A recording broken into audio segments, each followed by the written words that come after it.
नमस्कार। मध्यकाल के इस खास चर्चा में आप सभी का बहुत स्वागत है। मैं हूं आपके साथ साक्षी। आज का विषय है इंटरैक्टिव सेशन में संवाद, निवेशकों का बढ़ रहा विश्वास। दरअसल मध्य प्रदेश का अग्रणी निवेश डेस्टिनेशन बनने की दिशा में मध्य प्रदेश अग्रसर है। इसके लिए मुख्यमंत्री डॉक्टर मोहन यादव लगातार निवेशकों से संवाद कर मध्य प्रदेश में निवेश के लिए न्योता दे रहे हैं, जो राष्ट्रीय और अंतर्राष्ट्रीय स्तर पर सफल भी हो रहे हैं। इसी कड़ी में आज मुंबई में interactive session on investment opportunities in power and renewable energy equipment manufacturing and white goods in Madhya Pradesh आयोजित किया जा रहा है, जिसमें मुख्यमंत्री डॉक्टर मोहन यादव देश विदेश के प्रमुख उद्योगपतियों से मुलाकात करेंगे।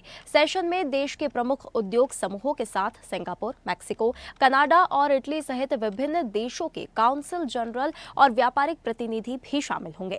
हिंडाल्को इंडस्ट्रीज, वेल्सपन ग्रुप और L&T, Sun Pharma, Reliance industries limited, Godrej industries, UltraTech cement limited, Bajaj group, IPCL lab और रेमंड ग्रुप जैसी अग्रणी कंपनियों के प्रतिनिधि भी उपस्थित रहेंगे। सेशन में मुख्यमंत्री मध्य प्रदेश की औद्योगिक नीतियों, निवेश संभावनाओं और प्रमुख परियोजनाओं जैसे power and renewable energy equipment manufacturing zone, PM Mitra park, footwear park और उद्योग आधारित क्लस्टर्स पर विस्तार से चर्चा करेंगे। साथ ही उद्योगपतियों और प्रतिनिधियों से व्यक्तिगत रूप से भेंट कर राज्य में निवेश को लेकर संवाद और डिप्लोमेट राउंड टेबल मीटिंग में अंतर्राष्ट्रीय निवेश और औद्योगिक सहयोग की संभावनाओं पर विचार विमर्श किया जाएगा।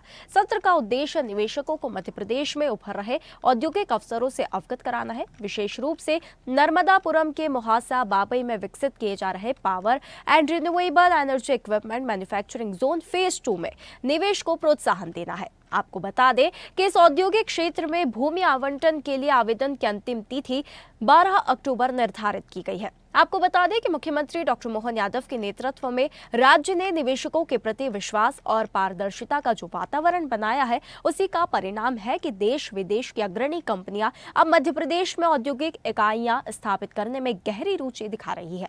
इन सत्रों के माध्यम से प्रदेश में निवेश में वृद्धि होने से औद्योगिक निवेश के साथ ही साथ स्थानीय युवाओं के लिए अधिक से अधिक रोजगार अवसर सृजित होंगे और मध्य प्रदेश उद्योग एवं रोजगार का मजबूत केंद्र बनकर उभरेगा। आइए सुनवाते हैं इस पर CM डॉक्टर मोहन यादव की प्रतिक्रिया। तो मध्य प्रदेश में निवेशकों का विश्वास बढ़ रहा है, इसे लेकर इंटरैक्टिव सेशन होगा मुंबई में, जिसे CM डॉक्टर मोहन यादव यहां पर शामिल होंगे। मोहासा बाबई में इंडस्ट्रियल जोन में निवेश लाने की तैयारी हो रही है। मिशन निवेश पर मुख्यमंत्री डॉक्टर मोहन यादव निवेश में रिन्यूएबल एनर्जी उपकरण निर्माण पर खास इसी दौरान फोकस होगा। मुंबई में interactive session on investment opportunities in MP, निवेशकों का जो आकर्षण है मध्य प्रदेश की ओर बढ़ रहा है। मैक्सिको, सिंगापुर, कनाडा और इटली के काउंसिल जनरल भी इस दौरान शामिल होंगे। तो मध्य प्रदेश में निवेशकों का विश्वास बढ़ रहा है। निवेशकों से संवाद और डिप्लोमेट राउंड टेबल मीटिंग में संवाद होगा। CM डॉक्टर मोहन यादव ये संवाद करेंगे। वहीं देश के प्रमुख उद्योग समूहों के साथ 1-to-1 चर्चा CM डॉक्टर मोहन यादव के द्वारा की जाएगी। तो देखिए, राज्य की भौगोलिक स्थिति फायदेमंद है, इसलिए भी एक कारण बताया जा रहा है कि मध्य प्रदेश की ओर जो निवेशक है वो आकर्षित हो रहे हैं और उन्हें लेकर भी CM डॉक्टर मोहन यादव लगातार प्रयास कर रहे हैं किस प्रकार से निवेशकों को आकर्षित किया जाए मध्य प्रदेश की ओर। इसे लेकर आज इंटरैक्टिव सेशन होगा। Reliance industries limited, Godrej industries, UltraTech cement limited, ये सभी इसी दौरान मौजूद रहेंगे। राउंड टेबल होगी। बजाज ग्रुप होगा, IPCA लैब, रेमंड ग्रुप कंपनियों के प्रतिनिधि भी इसी दौरान शामिल होंगे। सेशन में power and renewable energy equipment manufacturing zone और PM मित्रा पार्क, फुटवेयर पार्क और उद्योग आधारित क्लस्टर्स पर इस दौरान चर्चा होगी। तो देखिए, मध्य प्रदेश देश का अग्रणी निवेश डेस्टिनेशन बनने की दिशा में अग्रसर है। इसे लेकर CM डॉक्टर मोहन यादव प्रयासरत है और लगातार वे चाह रहे हैं कि मध्य प्रदेश में और ज़्यादा से ज़्यादा निवेशक आए। मुख्यमंत्री डॉक्टर मोहन यादव लगातार निवेशकों से संवाद कर रहे हैं। इसी दौरान आज मुंबई में भी मुख्यमंत्री डॉक्टर मोहन यादव निवेशकों से, उद्योगपतियों से संवाद करेंगे। इंटरैक्टिव सेशन है, निवेशकों से संवाद CM डॉक्टर मोहन यादव द्वारा किया जाएगा। तो देखिए, निवेशकों से संवाद और डिप्लोमेट राउंड टेबल मीटिंग में संवाद होगा, इंटरैक्टिव सेशन में संवाद होगा। निवेशकों का विश्वास बढ़ रहा है मध्य प्रदेश की ओर। बता दें कि मध्य प्रदेश देश का अग्रणी निवेश डेस्टिनेशन बनने की दिशा में अब अग्रसर है। सीएम डॉक्टर मोहन यादव से लेकर लगातार निवेशकों से संवाद कर रहे हैं और चाह रहे हैं कि निवेशक जो है इसे और आकर्षित हो, मध्य प्रदेश की ओर आकर्षित हो। मध्य प्रदेश में निवेश के लिए वे न्योता दे रहे हैं। इसके साथ हमारे साथ ये खास चर्चा में हमारे मेहमान हमारे साथ जुड़ गए हैं। सूर्यकांत चतुर्वेदी वरिष्ठ पत्रकार हमारे साथ इस खास चर्चा में जुड़ गए हैं। वहीं दीपक भंडारी उद्योगपति हमारे साथ इस खास चर्चा में हमारे साथ जुड़ रहे हैं। वहीं मनोज मेक अध्यक्ष क्रेडाई हमारे साथ इस खास चर्चा में हमारे साथ जुड़ गए हैं। बहुत स्वागत है आप सभी का हमारे साथ हमारे इस खास चर्चा में। मैं चर्चा की शुरुआत सूर्यकांत चतुर्वेदी आपसे करना चाहूंगी। क्या आपको मेरी आवाज आ रही है सूर्यकांत जी? जी जी।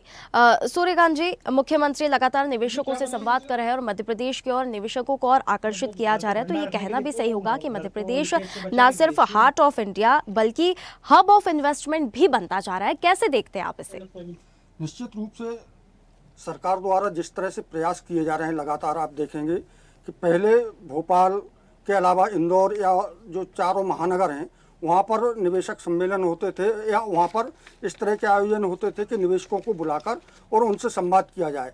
लेकिन नई सरकार जब आई डॉक्टर मोहन यादव के नेतृत्व में, उसके बाद इसका विकेंद्रीकरण किया गया है। आपने देखा होगा कि भोपाल और इंदौर को छोड़ दिया जाए या जबलपुर या ग्वालियर को छोड़ दिया जाए तो छोटे छोटे जो ज़िले हैं या केंद्र है प्रदेश सरकार के, वहाँ पर निवेशकों को बुलाया जाता है। उस ज़िले के बारे में या उस क्षेत्र के बारे में पूरी जानकारी दी जाती है और फिर निवेशकों को आमंत्रित किया जाता है। उन्हें वहाँ की विशेषताएं बताई जाती हैं। उससे निवेशकों को निश्चित रूप से विश्वास भी बढ़ता है और क्षेत्र का चहुमुखी विकास भी प्रदेश का होता है। आप देखें कि कई क्षेत्र, कई ज़िले ऐसे हैं, कई क्षेत्र ऐसे हैं प्रदेश के जो उद्योग के मामले में बड़े पिछड़े हुए माने जाते थे, लेकिन अब धीमे धीमे वहाँ पर भी अनुकूल माहौल बन रहा है और निवेशक आ रहे हैं। इसके लिए सरकार द्वारा कई तरह के कदम भी उठाए जा रहे हैं। तो मुझे लगता है कि किसी भी प्रदेश में के विकास के लिए, खासतौर पर आर्थिक उन्नति, बेरोजगारी को दूर करने के लिए निवेश बहुत आवश्यक होता है। तो इस हिसाब से सरकार का यह कदम निश्चित रूप से बेहद महत्वपूर्ण है। और अब तो सरकार विदेश में भी निवेश करने जाती है। दिल्ली, बॉम्बे के अलावा और भी जो महानगर हैं वहाँ पर भी निवेश करने के लिए तमाम तरह के कदम उठा रही है और खुद मुख्यमंत्री जाते हैं, उनके आला अफसर साथ जाते हैं और वहाँ पर उनकी बात सुनते हैं और उनसे जो भी सुझाव मिलते हैं उन पर भी तेजी से अमल करने का प्रयास किया जाता है। तो निश्चित रूप से सरकार के इस तरह के प्रयास की सराहना की जानी चाहिए। जी, हमारे साथ दीपक भंडारी उद्योगपति भी हमारे साथ इस खास चर्चा में जुड़ गए हैं। दीपक जी, क्या आपको मेरी आवाज आ रही है? आ रही है? जी बिल्कुल। दीपक जी, आपसे पूछना चाहूंगी, मध्य प्रदेश में निवेश को लेकर मुख्यमंत्री डॉक्टर मोहन यादव लगातार निवेशकों से संवाद कर रहे हैं, तो एक उद्योगपति के नजरिए से मैं आपसे पूछना चाहूंगी कि आपको लगता है मध्य प्रदेश अब निवेश के लिहाज से देश का अगला ग्रोथ इंजन बन सकता है? कैसे देखते हैं आप इसे? देखिए, मध्य प्रदेश निवेश का ग्रोथ इंजन बिल्कुल बन सकता है, बहुत सारी संभावनाएं हैं। लेकिन मध्य प्रदेश की जो छवि है भारतवर्ष में वो मध्य प्रदेश की है। हर काम बहुत स्लो होता है यहाँ पे। लेकिन पिछले 1 साल से हम जो देख रहे हैं कि सीएम साहब जिस मुस्तैदी के साथ उद्योगों को और व्यापारियों को और स्टार्टअप और एमएसएमई को बढ़ाने में लगे हुए हैं, उससे लगता है कि आने वाले समय में इसके परिणाम दिखेंगे। लेकिन वास्तविकता के धरातल पर जैसे अभी दिवाली का माहौल है और व्यापार में अभी कोई इतना ज्यादा उछाल नहीं दिख रहा है। व्यापारी और इंडस्ट्री, बेरोजगारी भी अपनी जगह पर खड़ी है। आज व्यापार भी कोई इतना ज्यादा नहीं है, कोई प्रोडक्शन भी कोई बहुत ज्यादा बढ़ा नहीं है। जो आंकड़े अभी बता रहे हैं वो एक मतलब एक टेंटेटिव फिगर हम समझें कि जो सरकारी योजनाओं से जो एक सब्ज बाग जो दिखाए जा रहे हैं उससे मैच नहीं कर रहे हैं। लेकिन उसके बावजूद एक भारत की जो छवि पूरे विश्व में बनी है उसका बहुत फायदा हमें मिलने वाला है। क्योंकि अगर जगह जगह जो एफटीए अभी हमारी सरकार विश्व के कई देशों के साथ कर रही है, उसका फायदा यह मिलेगा कि सब जगह जो एमएसएमई और स्टार्टअप के प्रोडक्ट्स हैं या कंसेप्ट हैं या जो सर्विसेज हैं उनका एक्सपोर्ट शुरू हो जाएगा। तो उससे छोटी इंडस्ट्री को भी पूरे विश्व का बाजार मिलेगा। लेकिन बीच में काफी सारी दिक्कतें हैं। आज भी ब्यूरोक्रेसी हावी है, आज भी डॉक्यूमेंटेशन में टाइम लगता है, आज भी इतना इजीली नहीं है सारा कुछ।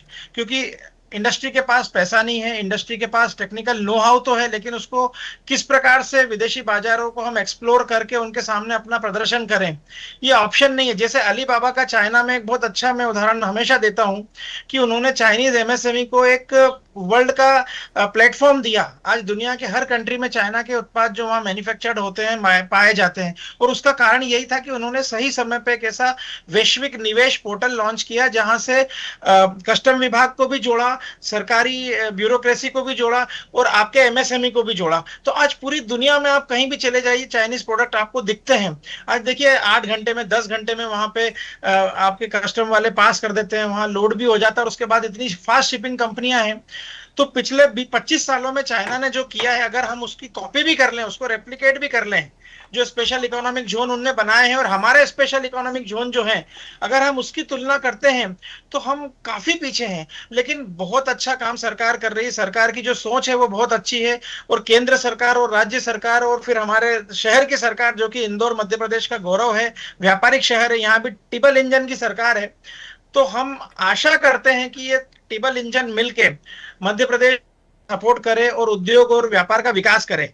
यूरोपियन कंट्री हमारे साथ है। अभी बॉम्बे में जो डेलीगेशन आया है स्टारमर जी के साथ, जो कि बहुत बड़ी बात है साहब। अंग्रेजों के हम गुलाम रहे हैं और अब वो अंग्रेज हमसे आशा कर रहे हैं कि हम उनकी मदद करें। वहां की इकोनॉमी खत्म हो रही है, वहां पे रोजगार नहीं है, वहां पे उनकी हर तरीके से हम उनके लिए बराबरी से खड़े हैं। आज वो नहीं है कि मालिक और गुलाम का नेचर है। बिल्कुल बिल्कुल। तो ये एक ये नया नया परिवर्तन है, और इसके परिणाम तो आज की वास्तविकता ये है कि आज उतना सब गुडी गुडी नहीं है जितना कि टीवी पे और सरकार दिखा रही है। बिल्कुल। हमारे साथ इस चर्चा में अध्यक्ष क्रेडाई मनोज मेघ भी हमारे साथ जुड़ गए हैं। मनोज जी, क्या आपको मेरी आवाज आ रही है? अनम्यूट कर लीजिए मनोज जी। जी आ रही है आवाज। जी, बहुत स्वागत है आपका हमारे साथ हमारे इस खास चर्चा में। आपसे मैं ये सवाल करना चाहूँगी, मध्य प्रदेश जो है लगातार अब इन्वेस्टमेंट डेस्टिनेशन के रूप में अपनी जो है एक छाप छोड़ना चाह रहा है, एक पहचान बना रहा है। तो एक डेवलपर और उद्योग संगठन के रूप में मैं आपसे सवाल करूँगी कि राज्य में बिजनेस फ्रेंडली जो माहौल है, इसे बनाने में वास्तविकता में इसमें कितने सुधार हुए हैं? क्या वाकई में बिजनेस फ्रेंडली माहौल जो है हमारे मध्य प्रदेश में है? कैसे देखते हैं आप इसे? दीपक जी की बात से काफी हद तक सहमत हूँ। नहीं, हकीकत है वो कुछ अलग है। हमें निश्चित रूप से इस पे और काम करने की जरूरत है। अगर हम और पे आना चाहते हैं तो जो इंदौर के ये व्यापारी अगर इंडस्ट्री इस तरह की बात कर रहे हैं, जो कि हमारा सबसे बड़ा निवेश का केंद्र है इंदौर, वहाँ अगर परिस्थितियां बहुत अच्छी नहीं है तो इसमें सुधार की निश्चित रूप से जरूरत है। मुझे अभी भी लगता है कि ease of doing business, ease of living, ये सब नारे ही हैं, इनको जमीन पे उतारना जरूरी है। हालांकि इतने बड़े देश में इन सब चीजों को जमीन पे उतारने में वक्त लगता है, लेकिन इस के लिए भी काफी वक्त निकल चुका है। ये अब जमीन पे दिखने लगना चाहिए था। जहां तक निवेश मध्य प्रदेश में आने की बात है, तो पिछले 1.5 साल में काफी तेजी दिखती है, प्रयास काफी दिखते हैं, जो कि अच्छे संकेत है हमारे राज्य के लिए। क्योंकि हमारे राज्य में मिनरल्स भी तेजी से मिल रहे हैं, इसके कारण भी संभावनाएं बढ़ती हैं। दूसरा, मुख्यमंत्री जी जगह जगह पे जाके निवेश आकर्षित करने के जो प्रयास कर रहे हैं वो भी सराहनीय है। लेकिन यहाँ पर जब आए उद्योगपति किसी निवेश के लिए, तो उसको सकारात्मक माहौल मिलना चाहिए, उसको सहयोग मिलना चाहिए, तभी वो आपके स्टेट में रुकेगा। नहीं तो 29 स्टेट में जहाँ पे बेहतर माहौल मिलेगा, व्यापारी वहां जाता है। बहुत सिंपल सी बात है। व्यापार तो लाभ के लिए किया जाता है, तो लाभ सिर्फ पैसों का या धन का लाभ नहीं है, सब तरह के लाभ मिलने चाहिए, कि चाहे वो भरोसे का लाभ हो या सहूलियत का लाभ हो। सब तरह के लाभ आज का व्यापारी चाहता है, क्योंकि उसको बहुत सारे ऑप्शंस अवेलेबल हैं। चीफ मिनिस्टर एक्चुअली सीईओ हो गए अपने राज्यों के। हम देख रहे हैं सभी मुख्यमंत्री, इवन प्रधानमंत्री भी हमारे देश के लिए या मुख्यमंत्री अपने प्रदेश के लिए बढ़ चढ़ के निवेश आकर्षित करने की कोशिश कर रहे हैं। आज का जो विषय है उस पे ये भोपाल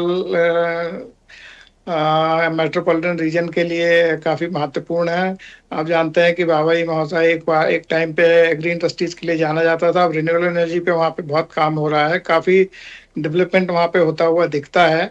और आज का ये जो दौर है जहाँ पे एनर्जी और डेटा सेंटर्स की बहुत रिक्वायरमेंट है, दुनिया भर में 10 गीगावाट तक के डेटा सेंटर्स बन रहे हैं। तो इतनी मात्रा में जब एनर्जी चाहिए, तो एनर्जी के सभी स्रोतों का दोहन हमें करना पड़ेगा, और बहुत विवेकपूर्ण दोहन करना पड़ेगा। और इसमें रिन्यूएबल एनर्जी महत्वपूर्ण भूमिका निभाती है। मुझे पूरा विश्वास है कि आज की बैठक में अच्छे निवेश भावी मौसा के लिए मिलेंगे, जो न सिर्फ हमारे राज्य बल्कि भोपाल मेट्रोपॉलिटन रीजन के लिए महत्वपूर्ण साबित होंगे और जो नए तरीके की स्मार्ट इंडस्ट्रीज हैं उनको बढ़ावा इसके कारण बिल्कुल मिलेगा। बिल्कुल हालांकि मनोज जी। ये एनर्जी सभी जी उद्योगों को लगती है और इसका महत्वपूर्ण जो घटक है वो ऊर्जा ही होता है। बिल्कुल, आपने एक बात तो कही है, प्रयास तो वाक़ई में सराहनीय है, पर लेकिन ये जो भी प्रयास किए जा रहे हैं निवेशकों को आकर्षित करना, और आपने एक बात भी कही है कि निवेशकों को हम आकर्षित तो कर लें, लेकिन क्या वो यहाँ पर टिक पाएँगे? इसे लेकर भी क्या योजनाएँ बनाई जा रही है? और प्रयास तो किए जा रहे हैं, बिल्कुल ये प्रयास तो दिख रहे हैं, क्या लेकिन धरातल पर ये प्रयास हमें सफल होते नज़र आ रहे हैं? नहीं, धरातल पे जिस मात्रा में सफलता दिखनी चाहिए वो नहीं दिख रही। यही चिंता का वैसे व्यापारी का रहता है, जैसे हमारा मित्र दीपक जी कह रहे थे, ये बिल्कुल वैसी ही भावनाएं पूरे प्रदेश में हैं। प्रयास होते देख के बहुत अच्छा लगता है कि कोशिश की जा रही है, मेहनत की जा रही है, मुख्यमंत्री लगातार कोशिश कर रहे हैं। पूरी असल में पूरे सिस्टम को उसी उत्साह से काम करना पड़ेगा अगर हमें वाकई अपने राज्य को प्रगतिशील राज्यों के सामने खड़ा होना है। हम दूसरे राज्यों में जाके देखते हैं, वहां पे पूरा सिस्टम बहुत उत्साह से काम करता है, हाथों हाथ लेता है व्यापारी को, इंडस्ट्रियलिस्ट को, और उनके व्यापार को और उद्योगों को वहां स्थापित करने में जब तक उसका उत्पादन नहीं चालू हो जाता सरकार उसके साथ खड़ी दिखती है। बिल्कुल वही माहौल हमारे राज्य में जब होगा तो ज्यादा हम तेजी से विकास कर पाएंगे और समृद्ध हो पाएंगे। बिल्कुल।